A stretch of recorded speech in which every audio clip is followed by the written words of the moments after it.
Across the Rooftops. Early one summer morning, I sat with her among the rooftops of the city, and the fat white clouds moved slowly above us. It was so early as to be a city lost in sleep, and she was really very near to me. My want for her was intense and long-standing, 3 months at least, an eternity, and I was close enough to see the opaque down of her bare arms, each strand curling like a comma at its tip, and the tiny scratched flecks of dark against the hazel of her eyes. She was just a stretch and a clasp away. The city beneath was lost to the peaceful, empty moments of 5 a.m. It might be a perfect Saturday of July. All I had to do was make the move. Nor was it my imagination that her shoulder inclined just slightly towards me, that there was a dip in the way she held it, the shoulder bare also beneath the strap of her vest top. The shoulder's dip must signal an opening. "Now, I don't want to sound painfully cool here," I said. "I believe you," she said. "But you may be looking at the man who introduced Detroit techno to the savages of Cork City," I said. I sat on my hands. I thought about maybe kissing her shoulder. How would that be for a move? It would be the work of 2 seconds, a lean-to, a planting of the lips, a withdrawal, and a shy little glance to follow. "I should maybe think about going," she said. I really needed to make the move. "Don't yet," I said. The pool of silence that was the city beneath us was broken but infrequently. A scratch of car noise from a cab rank, the tiny bark of a dog from high in the estate somewhere very distant, the sound of the traffic lights turning on the corner of Washington Street and Grand Parade. Across the way, the church and its steeple, the grey of old devotion, the green brass of its dome.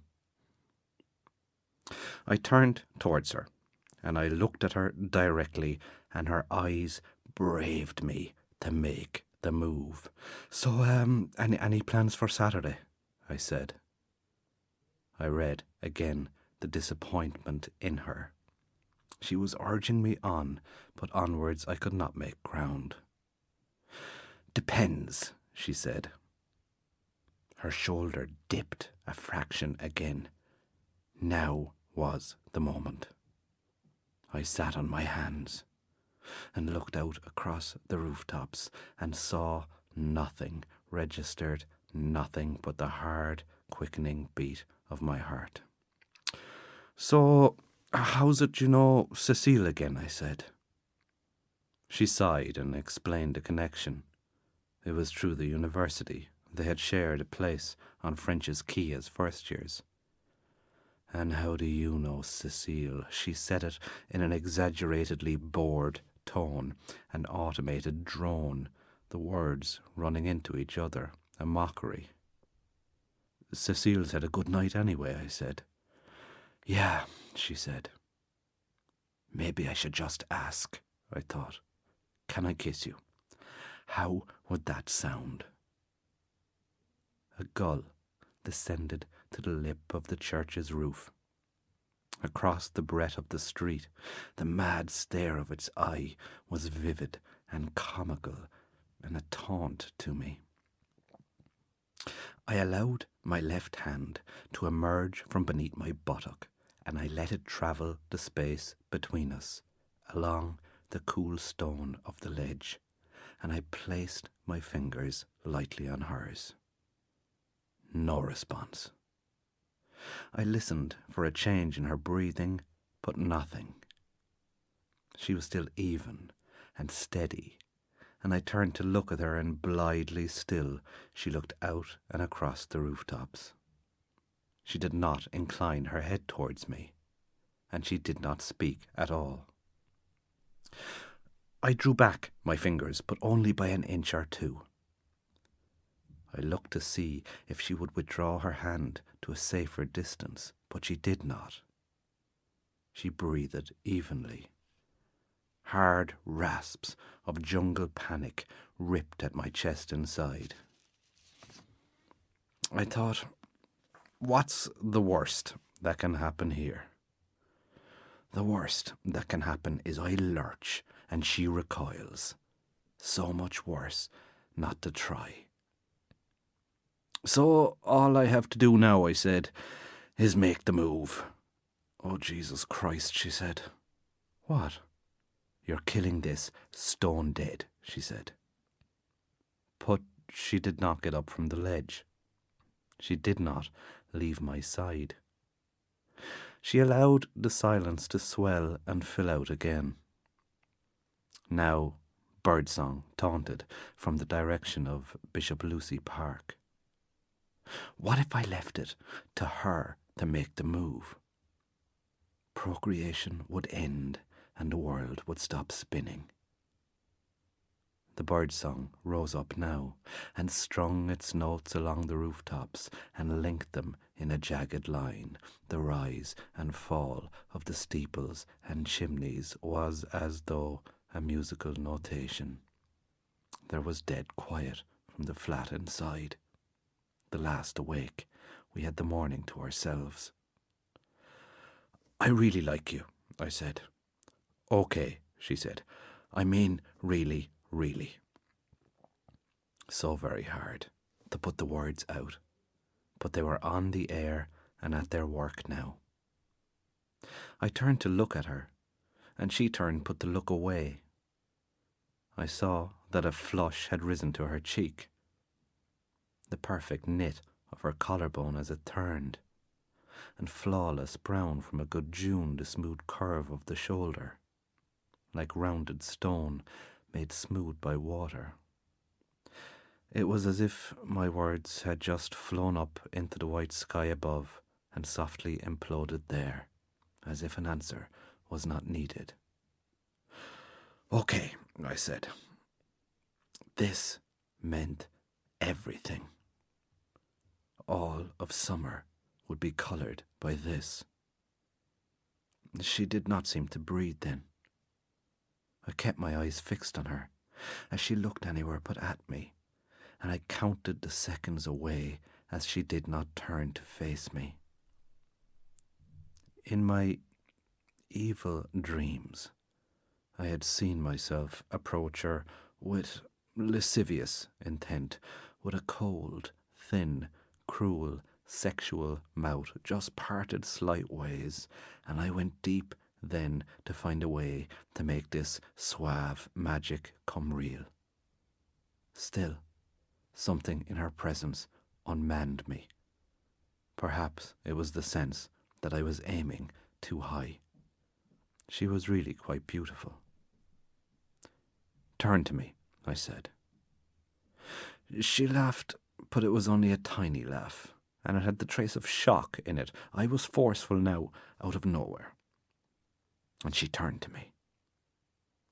I leaned in without pause. I did not allow the words to jumble up in my head and forbid me, and I placed my lips on hers. She responded well enough. The opening of the lips was made. Our jawbones worked slowly and devoutly, but we did not ascend to the heavens. The kiss did not take. After I don't know how long, maybe half a minute, maybe a little more, she placed very lightly on my chest the tips of her fingers, and the tiny pressure she applied there told me it was over already.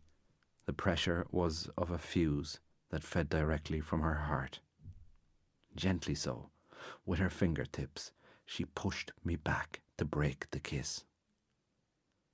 She turned quickly to look away, and I turned as quickly to look in the opposite direction.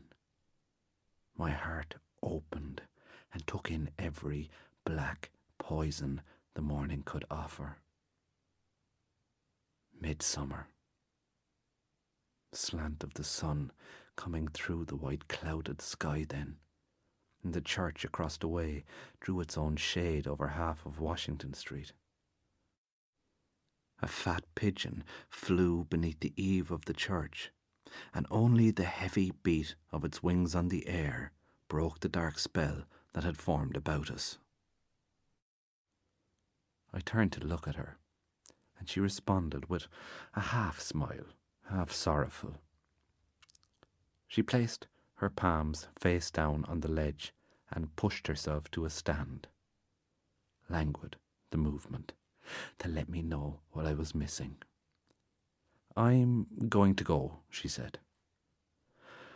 I nodded as coolly as I could, that I could muster. Even the tiniest measure of cool was credit to my resilience. I was resilient as the small medieval city beneath. Throw a siege upon me, and I will withstand it.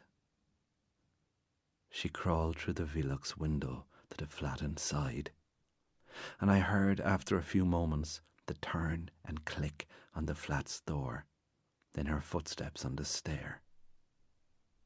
With her steps fading, the summer went, even as the sun came higher across the rooftops and warmed the stone ledge and the slates, and I looked out across the still, quiet city, and I sat there for hours and for months and for years.